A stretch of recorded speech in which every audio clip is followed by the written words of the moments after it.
One of the most exciting part of trekking is that you will get involved with the nature.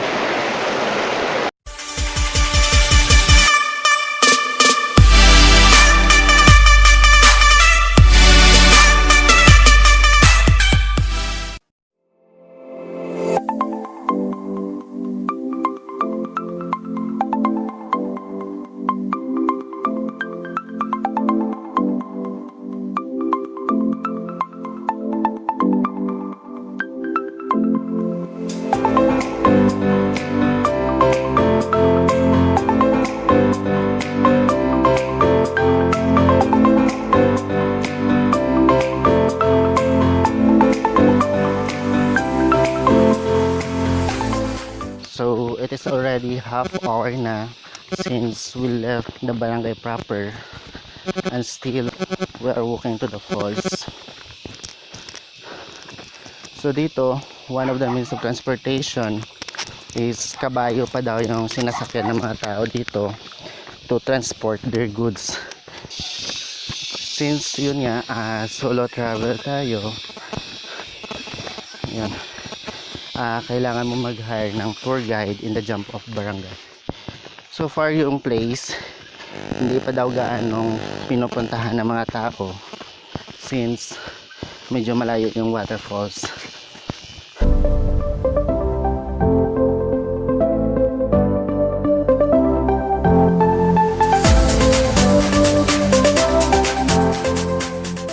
Would you imagine kung anong hirap yung pinagdadaanan ng mga tao dito papunta sa kanilang mga palayan? They walk every day more than an hour para mapuntahan yung mga taniman nila dito. Commonly, yung mga tinatanim daw dito is palay, then kung hindi palay is carrots, labanos, at iba pa mga root crops. So how to get there in Bugsukan Falls? To get there from Leon proper, you have to take a motorcycle ride to Barangay Danao. It costs more or less 200 pesos, but there are times yung place is medyo isolated, hindi siya mararating ng motorcycle, so you still have to walk for I think mga 30 minutes from the road kung saan pwede pa madadaanan ng mga motorcycle.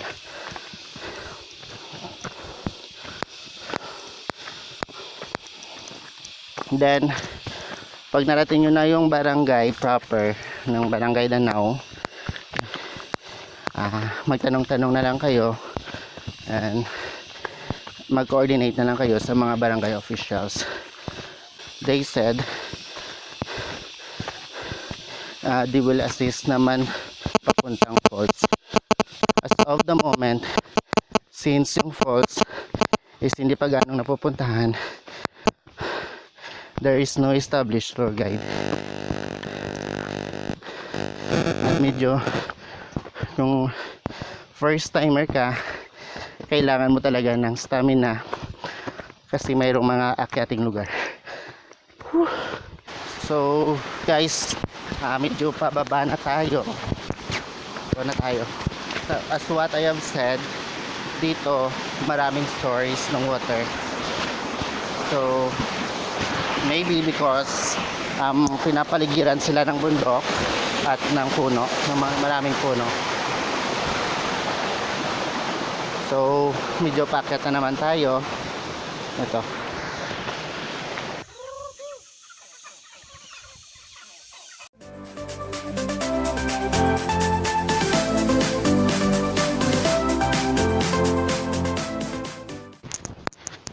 So we continue again our trek to the falls. Medyo malayo pa daw yung waterfalls dito, so kailangan pa nating lakbayin yung place to. Tcharan! Mga dito pa na? Ara o, lalom. Dalaw naman. So yung falls daw ay nasa baba na dito, doon sa baba. Pero it would take daw maybe mga 30 minutes to 1 hour siguro na lakaran. So ngayon medyo hindi na mahirap kasi pababa na tayo, pa downhill na.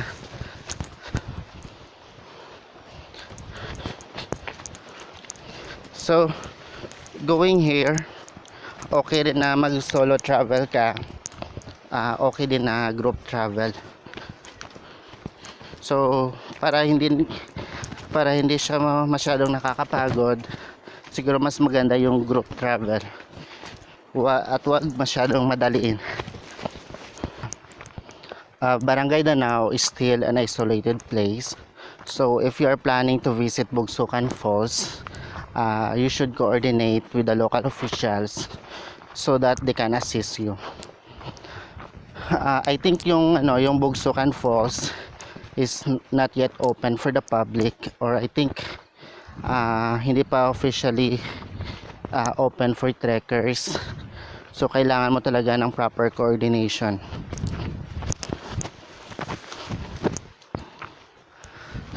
So going there, as what I have said kanina, is medyo pahirapan pa.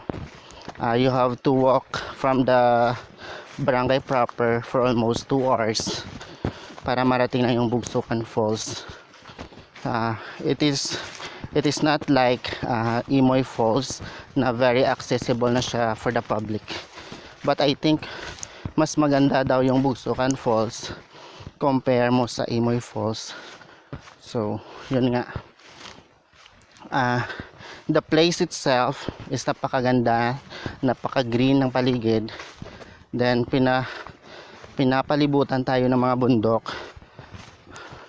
At sabi daw nila, this place is considered timberland pa, although na mayroon na ring mga palayan para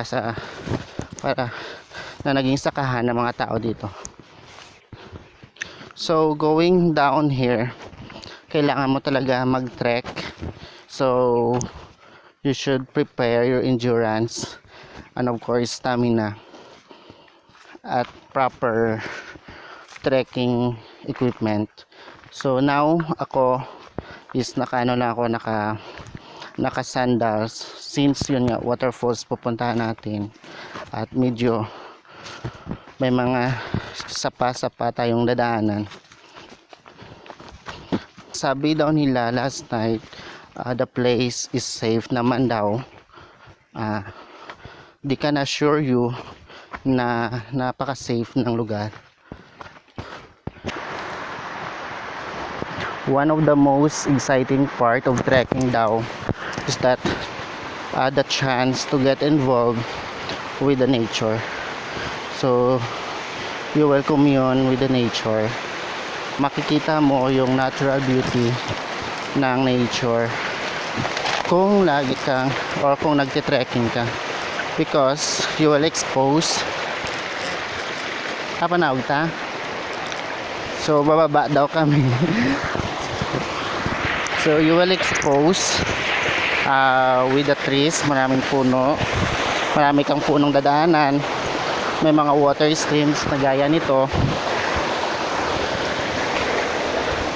at napaka-green ng paligid. So very relaxing. At the same time, yung pagod na yung naramdaman is parang napaka worth it. So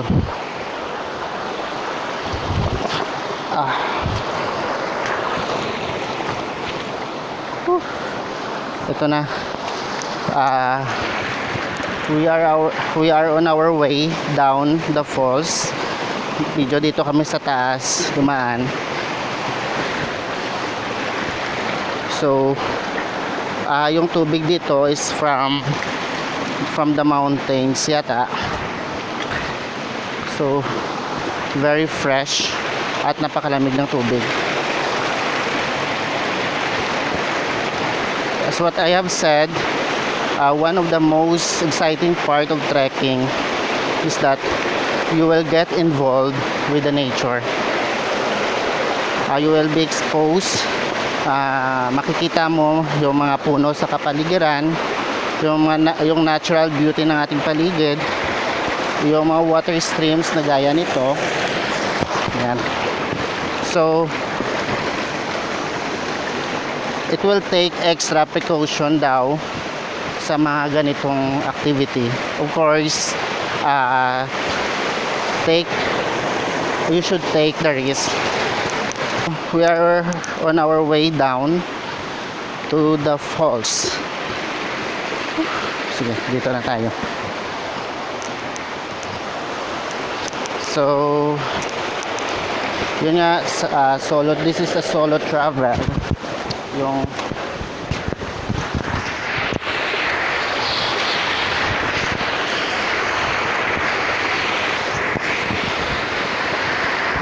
this is a solo travel. Yung kasama ko ngayon is yun na, nagtutour guide.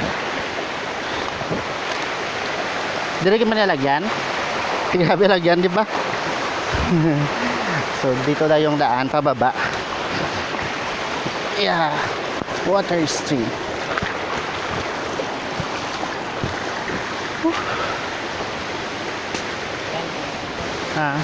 Direct. Okay. Dito daw tayo dumaan. Yan. So, there are part also na medyo madulas yung mga bato. You should take extra precaution sa pagdaan sa mga bato. Adya ka. Dito daw.